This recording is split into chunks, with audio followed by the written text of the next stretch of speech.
Hello guys, welcome back to our channel. അപ്പോൾ ഇന്നൊരു long video ആയിട്ടാട്ടോ വന്നിരിക്കുന്നത്. ഡേ ഇൻ മൈ ലൈഫ് എന്നൊന്നും പറയാൻ പറ്റില്ല, ഞാൻ കുറച്ച് ഭാഗങ്ങളൊക്കെ എടുത്തിട്ടുള്ളൂ. അപ്പോൾ ചാനൽ ആദ്യമായിട്ട് കാണുന്നവർ സബ്സ്ക്രൈബ് ചെയ്യാൻ മറക്കരുത് കേട്ടോ. അപ്പോൾ ഇന്ന് സ്കൂളുള്ള ദിവസമാണ് കേട്ടോ. അപ്പോൾ കുറച്ച് നേരത്തെ എണീക്കും. രാവിലെ എണീച്ച അപ്പോൾ കുളിക്കും, എന്നിട്ട് പിന്നെ വിളക്ക് കത്തിച്ചിട്ടാണ് ബാക്കി എന്ത് പരിപാടിയുള്ളേ. ആ വിളക്ക് കത്തിച്ച് ഗുരുവായൂരപ്പനൊക്കെ നന്നായി പ്രാർത്ഥിക്കും. അങ്ങനെ കുറച്ച് നേരം പൂജാ റൂമിൽ നിന്ന് പിന്നെ അടുക്കളയ്ക്ക് പോകും കേട്ടോ. അപ്പോൾ ആദ്യം തന്നെ ചോറ് വെക്കാനുള്ള പരിപാടിയായിട്ട് നോക്കും. വെള്ളം പിടിക്കലൊക്കെ ഞാൻ തലേ ദിവസം കഴിച്ചു കേട്ടോ. അപ്പം ഇന്നലെ എനിക്ക് പറ്റിയില്ല, അതാണ് ഇപ്പോൾ ഇന്ന് പിടിക്കണത്. അല്ലെങ്കിൽ ഞാൻ തലേ ദിവസം തന്നെ ഒക്കെ ചെയ്തേക്കും. വെള്ളം പിടിക്കലൊക്കെ തലേ ദിവസം കഴിക്കും, എന്നാൽ പിന്നെ രാവിലെ എണീച്ചാൽ പണിയില്ലല്ലോ.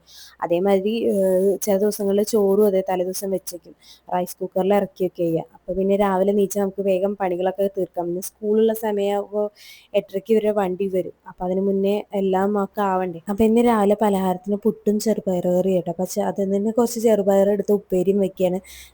ആരാധിക്ക് നല്ല ഇഷ്ടമാണ് ചെറുപയർ. അപ്പോൾ അവൾക്കത് കഞ്ഞിയിലൊക്കെ ഇട്ട് കൊടുത്ത് കഴിഞ്ഞാൽ നല്ല ഇഷ്ടമാണ്. ഈ ചെറുപയർ കാണുമ്പോൾ സ്കൂളിലത്തെ ഓർമ്മ വരും കേട്ടോ.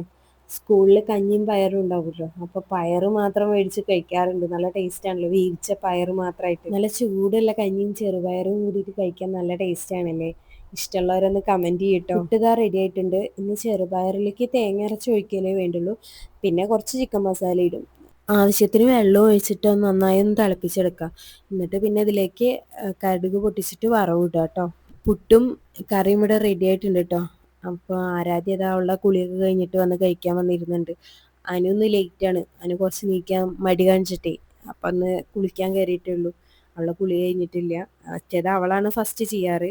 ഇന്ന് കുറച്ച് മടി പിടിച്ച ദിവസമായിരുന്നു. ഭക്ഷണം കഴിക്കാൻ ഭയങ്കര മടിയാണ്. അപ്പോൾ അവള് പറയാം മതി പറയണം. അപ്പം ഞാൻ നിർബന്ധിച്ച് കഴിപ്പിക്കുകയാണ്.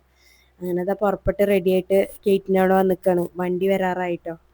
ആരുടനെ അവരുടെ പിന്നാലെ തന്നെ ഉണ്ട്. അവർ പോകുമ്പോൾ ടാറ്റ കൊടുക്കാനായിട്ട് അങ്ങനെ റെഡി ആയിട്ട് വന്ന് നിൽക്കുക. അവർ സ്കൂളിലേക്ക് പറഞ്ഞു വിട്ടതിൻ്റെ ശേഷമാണ് പിന്നെ ക്ലീനിങ് ഡ്യൂട്ടിയിലേക്കൊക്കെ കിടക്കുക. അവർ രണ്ടാളും പോണ വരെ എന്തെങ്കിലുമൊക്കെ ആയിട്ട് ഇങ്ങനെ പിന്നാലെ നടന്ന് ഓരോന്ന് ചെയ്യിക്കാണ്ടാവും. അതെവിടെ ഇതെവിടെ എന്നൊക്കെ ചോദിച്ചിട്ട് നിൽക്കും. അപ്പോൾ അവർ പോയതിൻ്റെ ശേഷമാണ് ബാക്കി ക്ലീനിങ്ങിലേക്കൊക്കെ കിടക്കുള്ളൂ. ആദ്യം ഈ ഗ്യാസ് സ്റ്റൗവൊക്കെ ഒന്ന് തുടയ്ക്കും, പിന്നെ എന്നിട്ട് പിന്നെ സ്ലാബും പിന്നെ ആ ചുമരും ഒക്കെ തുടച്ചെടുക്കും കേട്ടോ. ഒക്കെ ഒന്ന് തുടച്ച് നീറ്റാക്കിയതിന് ശേഷം പിന്നെ അവിടെയൊക്കെ ഒന്ന് അടിക്കും. അടുക്കളയിൽ അടിച്ചു കഴിഞ്ഞാൽ പിന്നെ നേരെ ഹാളിലേക്ക് പോട്ടോ. അപ്പോൾ ആദ്യം സോഫയൊക്കെ ഒന്ന് തട്ടിക്കുടഞ്ഞിടും. ടി വി കാണുമ്പോൾ എന്തെങ്കിലുമൊക്കെ ഇരുന്ന് കുറിക്കണ സ്വഭാവം ഉണ്ട്. അപ്പോൾ എന്തെങ്കിലുമൊക്കെ വീണിട്ടുണ്ടാവും. അപ്പോൾ അത് ആദ്യമൊക്കെ ഒന്ന് തട്ടിക്കുടഞ്ഞെടുക്കും. പിന്നെ ഇവർ ടോയ്സൊക്കെ പരത്തിയിട്ടുണ്ടാവും. അപ്പോൾ അതൊക്കെ ഒന്ന് എടുത്ത് വെച്ചിട്ട് പിന്നെ എല്ലായിടത്തും കൊണ്ട് അടിച്ചു വരിയിട്ട് പിന്നെ ഒന്നിച്ചുകൊണ്ട് തുടക്കുക കേട്ടോ. ഈ സമയത്ത് ആരുട്ടനെ ഞാൻ ടി വിയിൽ പാട്ട് വെച്ച് കൊടുത്തിരിക്കുക കേട്ടോ. അപ്പോൾ അവനവിടെ ഇരുന്ന് കാണുന്നുണ്ട്. പിന്നെ അതിൻ്റെ ഇടയിൽ അവന് ഇഷ്ടമില്ലാത്ത പാട്ടാണെങ്കിൽ അവൻ്റെ അടുത്തേക്ക് വരുന്നുണ്ട് കേട്ടോ. അതിൻ്റെ പിന്നാലെ നടക്കും. ഇഷ്ടമുള്ള പാട്ടാണെങ്കിൽ എവിടെയാണെങ്കിലും പോയിട്ട് അതിന് മുന്നിൽ പോയി ഇരിക്കും കേട്ടോ. ഇപ്പോൾ എല്ലാ ബെഡ്ഷീറ്റൊക്കെ ഒന്ന് മാറ്റിയെടുത്തിട്ടുണ്ട് കേട്ടോ. അപ്പോൾ കുറേ ബെഡ്ഷീറ്റ് മാറ്റിയിട്ട് അപ്പോൾ ഒന്ന് മാറ്റാമെന്ന് വിചാരിച്ചു. പിന്നെ ഡീപ്പ് ക്ലീനിങ്ങിൻ്റെ സമയത്താണ് ജനലും ഒക്കെ ഒന്ന് ഇതാക്കുള്ളൂ. ഇപ്പോൾ ജസ്റ്റ് ഒന്ന് അടിച്ചൊരു തുടക്കുകയുള്ളൂ കേട്ടോ. ഡെയിലി അങ്ങനെ ചെയ്യാറുള്ളൂ. ഡീപ്പ് ക്ലീനിങ്ങിൻ്റെ സമയത്ത് പിന്നെ സോഫയും കട്ടിലും ഒക്കെ നീക്കിയിട്ട് അടിക്കും കേട്ടോ. അപ്പോൾ ഇതിൻ്റെ ഇടയിൽ ആരുട്ടം വന്ന് വാശി പിടിച്ചിട്ട് അവനെ കുളിപ്പിച്ച് ഉറക്കിയിട്ടോ. പിന്നെയാണ് അതിൻ്റെ ശേഷമാണ് ഞാൻ തുടയ്ക്കുന്നത്. അപ്പോൾ അമ്മ അതിനെ നനയ്ക്കാൻ വേണ്ടി പോകുന്നുണ്ട്, ചെടി നനയ്ക്കാൻ പോകുന്നുണ്ട്. അതാണ് അതിൻ്റെ ഇടയിൽ കൂടെ കണ്ടിട്ടോ. ഇത് ആരുട്ടൻ്റെ ചെയറാണ് കേട്ടോ. ഇതാ ശരിക്കും ആരാധ്യയുടെ ചെയറാണ്. അവൾ ഇങ്ങനെ കേടുവരുത്താറില്ല. അങ്ങനെ ഇപ്പോൾ അത് ആരുട്ടൻ യൂസ് ചെയ്യുന്നുണ്ട്. അനു യൂസ് ചെയ്തിരുന്നു, ഇപ്പോൾ ആരുട്ടനാണ് യൂസ് ചെയ്യണത്. അവൻ ടി വി കാണാൻ വേണ്ടിയിട്ട് അതിലിരിക്കുക. പാട്ട് ഇങ്ങനെ വെച്ച് കൊടുത്താൽ അവിടെ ഇരിക്കും. പിന്നെ അവന് ഇഷ്ടപ്പെട്ട പാട്ടാണെങ്കിൽ അവിടെ ഇരിക്കുള്ളൂ, അല്ലെങ്കിൽ അവൻ നീച്ചു പോരും കേട്ടോ. ആരുട്ടൻ എണീറ്റ് വന്നിട്ടുണ്ട്. അപ്പോൾ ഉമ്മർത്ത് വാതിൽ തുറന്നെടുക്കുന്നുണ്ടായിരുന്നു. അപ്പോൾ അവൻ നേരെ മുറ്റത്തേക്ക് ഇറങ്ങി. എണീറ്റ് തന്നെ നീച്ച് വരും. ചില സമയത്ത് ഇരുന്ന് കരയും. ഇന്ന് നല്ല മൂഡിലാണ്. അപ്പോൾ അവൻ നേരെ പുറത്തേക്ക് വന്നിട്ടുണ്ട്, വാതിൽ തുറന്നെടുക്കണപ്പോഴേ. മുറ്റത്താണെങ്കിൽ കുരുമുളകൊക്കെ ഉണക്കായിട്ടുണ്ട്. അപ്പോൾ അതെങ്ങനെ തട്ടിത്തെറിപ്പിക്കേണ്ടതെന്ന് ആലോചിച്ച് നടക്കണം. കണ്ണ് തെറ്റി അങ്ങോട്ട് ഓടും. ഗ്യാപ്പ് കിട്ടിയാൽ അവൻ അങ്ങോട്ട് ഓടും.